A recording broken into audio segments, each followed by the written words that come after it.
Hello, my wonderful viewers, and welcome to another episode of Betty Adams Overanalyzes. Today we are going to be taking a look at Chapter 28 of Dororon. This was a good connective tissue chapter.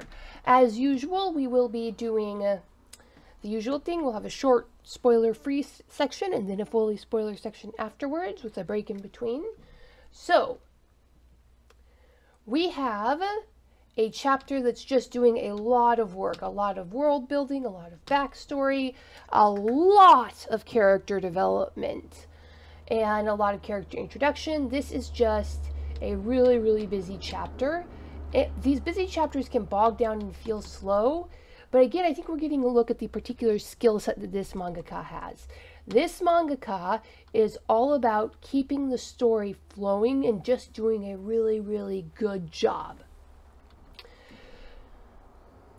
The main point of skill here is that the mangaka introduces half a dozen new characters, and in just a few panels for each, we get a feel for each distinct character. And each distinct character has a excellent art design that sets them apart from other characters. It's not just the generic anime. These aren't just generic anime characters. Each one of these characters has a distinct visual profile and meets the Disney qualification of if you showed them in silhouette, just a plain black silhouette, would you be able to tell who they were? And yes, yes you can. And again, this just shows even though you have an extremely basic, almost paint by the numbers manga going on here, it just shows off the skill of the mangaka and just really illustrates that point. As long as you're telling a good story, it really doesn't matter that the story itself is simple and, well, common. Alright, that was the spoiler-free section.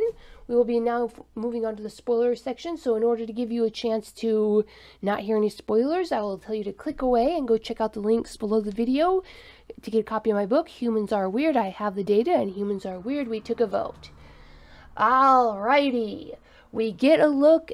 Okay, the concept of the chapter is simple. Just as we learned in last chapter, Dora and Kusanagi are being put on a team of the best samurai so that they can go and take out the big bad. As we learned last chapter, the big bad is a human who wants to release all the Mononoke. We get some very, very basic backstory. Again, this villain has an extremely basic backstory. Assuming the wise old winter guy is telling the truth, and I am not convinced of that, this mangaka has set up some pretty big deception flags. That there's going to be a secret that we don't know. And we might end up having more sympathy for the villain, or he might be even more villainous, but maybe the council is more culpable than they're letting on. Anyway, Dora and Kusanagi are put on this team, and the team consists so far of 7 people in addition to them. The only one we've seen before the only ones we've seen before are Crazy Eyes Girl and the super insecure guy who's been training Dora and Kusanagi up to this point. We've got a big bruiser who Dora immediately vibes with on a spiritual level. Excellent Battle Brothers setup. We've got a cheerful but obviously powerful female character. We've got a creepy but powerful looking character. And then we've got a smaller geeky looking character. So, standard manga team. We've even got the sleepy guy who's always dozing off in the background.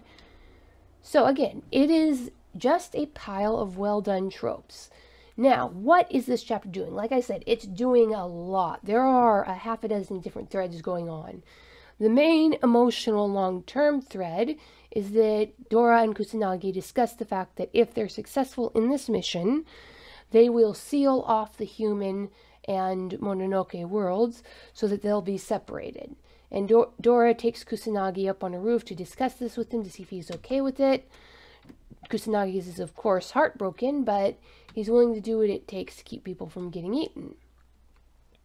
Then we have, of course, the revelation then that in the human world, there is a super powerful, super dangerous Mononoke, far beyond anything we've seen, that is currently under seals, and the current Big Bad's design is to unseal the Mononoke. Perfectly respectable fantasy manga trope. The artwork is, again, standard, but all the standard pieces of the seals and the chains and the barrier, it's all put together in a way so it doesn't specifically remind me of any other sealed evil in a can. It is its own thing. So you have the sealed evil in a can that the Big Bad is trying to release. The Big Bad, who himself used to be a samurai, but from basically greed and ambition, went off to release Mononoke just to wreak chaos in the world because he didn't get what he wanted. You have the main characters being separated. You have the building of the main team. You have character development for the main characters, exposing some of their more technical weaknesses as compared to the other samurai. Again, this chapter just does a lot. Dora is trying his best to be a good civil servant and writing reports, and he was quite proud of the report he wrote. He felt all adult about it, but then his report was, Old Longnose tried to snort us up, but we clobbered him. Fox Guy pulled some crap, sucked up Old Longnose, and peaced out. The powers that be in the Izanagi Corps are less than impressed, and Dora is just devastated that the report that he put so much effort into is so dismissive, is so easily dismissed. And I think we've all been there when we move up from one level of academia to another, or one position in a job to another. We write our report and it gets just graded down. I'm having flashbacks to my first 400 class in uni when I got my first essay paper soaked in red ink. And it was a shock to me because I hadn't gotten a grade that low on an essay paper since like 3rd grade. But anyway, we've all been there. That sense of stepping into a bigger field and just getting pummeled over and over again every day with how the strongest sense of how much we aren't ready. And when you step back and think about it, that presenting something absurd and humorous in a manga that still touches on some universal sensation, that's what elevates the story from just a kid's story to true literature. Recently in Kaiju number 8, they had that scene where the main character just, even though we as the audience can see everything the main character has done, and the main character has made all these sacrifices and contributed all this to the team, but because the main character is facing his next goal and not being able to meet it, he really, really feels like he's contributed nothing, and that it's that imposter syndrome. No matter how many accomplishments you have under your belt, you still feel like you don't belong in this profession. And wow, that was a burn. And this one is less intense, but yeah, it's that same thing, kind of the opposite of it. You think you've got the skill set, you step into a new field, you apply the skill, and you get your feedback, and it just wasn't enough. And finding those little universal moments that you can put into the story is just critical to elevating your work beyond entertainment into true storytelling. So what do you think, my wonderful viewers? Have you seen any other moments in this manga that just touched you on that uncomfortable level? Hit that like and subscribe button, check out the links below the video, and peace out, my wonderful viewers. Humans are weird. We took a vote, and humans are weird. I have the data. 2 books in a series of human absurdity. Go check out these short story collections. What will our little green friends think of us when we finally do make it to space? Find out the answer in 2 books of human absurdity. Humans Are Weird, We Took a Vote, and Humans Are Weird, I Have the Data. Available on Amazon, Barnes & Noble, Kobo, and Google Play.